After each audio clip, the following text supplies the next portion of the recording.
Today we are going to discuss poem number 2 of Flamingo, which is a textbook for Standard 12 English. Poem number 2 is an elementary school classroom in a slum, and this is written by Stephen Spender. Stephen Spender, the poet, was an English poet and essayist.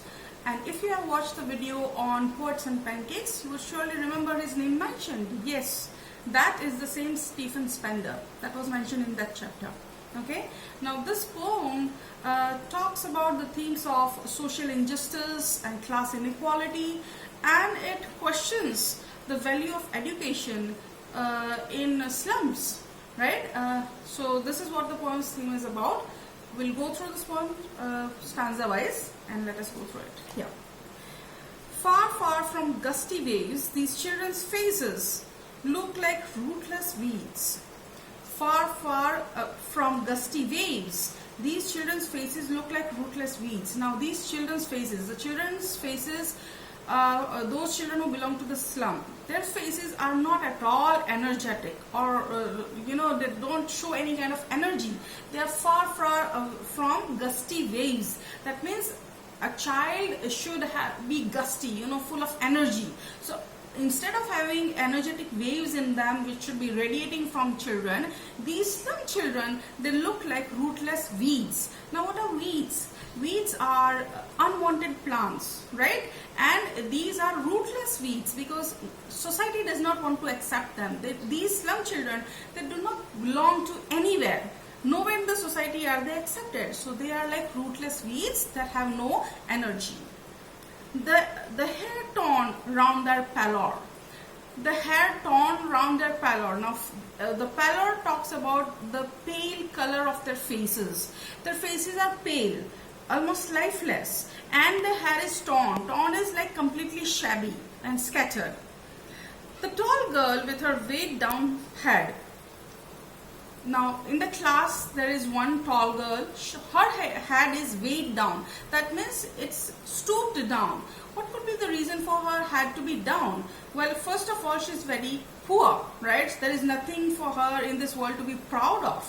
So she's very poor. She comes from a miserable background. So that could be one of the reasons. And secondly, since she's poor, probably she doesn't get enough to eat, right? And she has no energy. So that could be another reason why her head could be down. The paper-seeming boy with rat's eyes. Another person in the classroom is the paper-seeming boy. There is a boy who is thin like paper. Okay, so evidently he is half-starved, doesn't get enough to eat, and is so thin that he looks like paper. Okay, and his eyes are like rat's eyes. Now, how are a rat's eyes? They're always darting from here to there.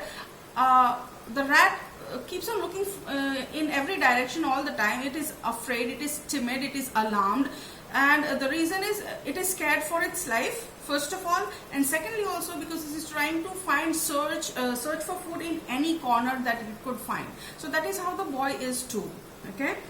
The stunted, unlucky heir of twisted bones, reciting a father's gnarled disease, his lessons from his desk. Now this boy, he is an unlucky heir of twisted bones. His father, this boy, he is an heir. He has inherited from his father a disease. This disease is such that his bones are twisted. They are gnarled. Okay. This is what he has received as an inheritance from his father, and he recites. Now what does he recite? Reciting a father's gnarled disease of his lesson from his desk. So he is reciting two things over here. If you see the lines thoroughly, you see reciting a father's gnarled disease. So yes, what his father has, that is what the same thing he is reciting or is repeating. That's the same thing he himself has. So that's a repetition from his father's disease. But also what he is reciting is his lessons from his desk. So recitation here refers to two different things. One is the disease and one is the lesson from his desk. At the back of the dim class, one, unnoted, sweet and young. His eyes live in a dream of squirrel's game. In tree room other than this. And at the back of the class there is one child which is unnoted. Nobody is noticing him because he is at the back of the class. Okay, and he's sweet and young. He's not, the one like the other children whose heads are down or who are very afraid and timid. This one is a sweet and young child, okay, but he is unnoticed because he's sitting at the back. And how is he sweet and young and unnoticed? His eyes live in a dream. Now this child, he lives in a dream. What is the dream? Outside probably he is looking at a tree, right, in which a squirrel is playing a game. Now squirrels are going from in to out of the hole in the tree. So the hole in the tree has been called the tree room, and the squirrel is darting in and out, so that is the squirrel's game. Okay, so that tree room is a room other than the classroom, and it is something that the child dreams of. Okay, he's living in that tree. On sour cream walls, donations. Shakespeare's had cloudless at dawn, civilized dome riding all cities. Now, how is the classroom? Here is a description of the classroom, that the classroom has sour cream walls. The walls of the classroom are the color of sour cream, that is yellowish white. So they are painted probably some long time back. They might have been painted white, and now they have dulled out and become yellowish white. They are adorned with donations. Now, every often people go and give charity. Rich people, they once in a while they go on to a slum area, they want to give some donation, they want to do some charity, so they do that. So the walls of the classroom, they are adorned with donations. One of the things over there is Shakespeare's hat. That means a portrait of Shakespeare. Cloudless at dawn. So Shakespeare head is bold. In that portrait, his head is bold. So it is cloudless at dawn, like the rising sun at the time of dawn, in the time of early morning. It is like that, completely bald. Civilized dome riding all cities, and it is coming over the cities like a civilized dome, because Shakespeare is he's a symbol of education and knowledge and literature and all that. So his head is a symbol of a dome that is riding over cities, and it is a civilized dome. Okay. Another thing is Belled Flowery Tyrolese Valley. Another painting or another picture is that of the Tyrolese Valley. That is some place in Austria which is very beautiful. It has a lot of churches and it has a lot of flowers. So belled is because churches have bells, and flowery because it has a lot of flowers. So this is a beautiful scenery in a picture of the valley of the Tyrolese Valley, which is a valley in Austria. It is quite a famous place. Open-handed map awarding the world its world. Yes, this one needs to be paid attention to. There is also a map. Now the map has been called open-handed. What is the reason for that? See, the thing is that people who are in power, they can change the map through their power, through wars, through politics. They can change the world map, and the borders of the countries can be changed by them through that power, right? So it is an open-handed map. That means the dictators or the powerful rulers of the world, they can draw the map as they please, because it is up to them what the borders of the cities and countries of the world would look like. Okay, so open-handed map awarding the world its world. Now, who rules the world?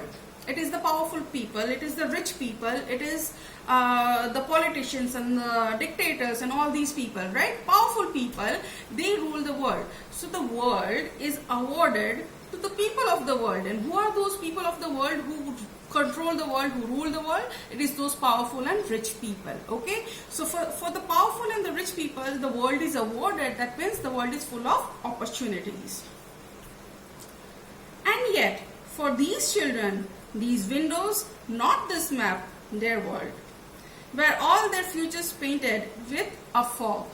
Now the thing is, on the walls of the school, of the classroom in the slum school, there is Shakespeare's portrait. There is this beautiful painting or picture of the Tyrolese Valley.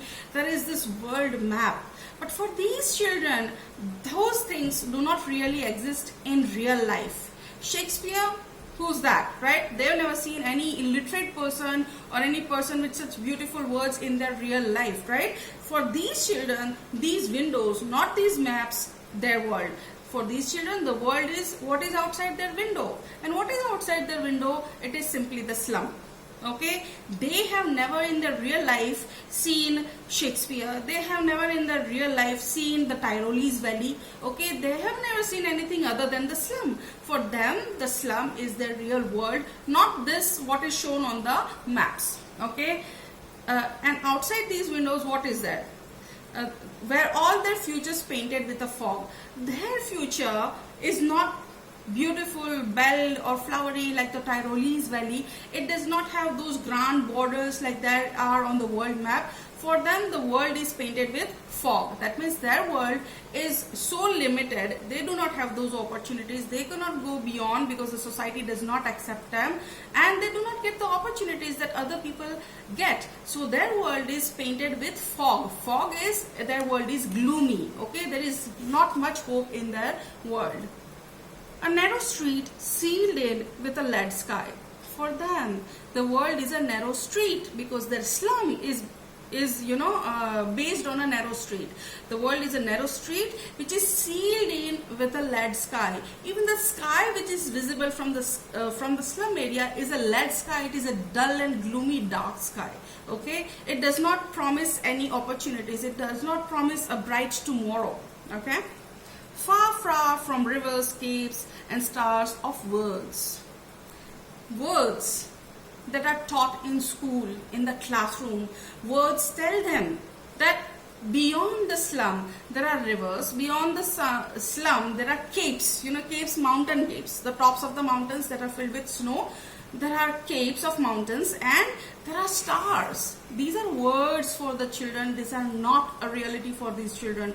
For the children, the only reality is what is outside their window, and outside their window is a bleak street and a bleak sky, and that's it. Okay, so we end here for the first part of this poem. Thank you. Wait for the second part, please.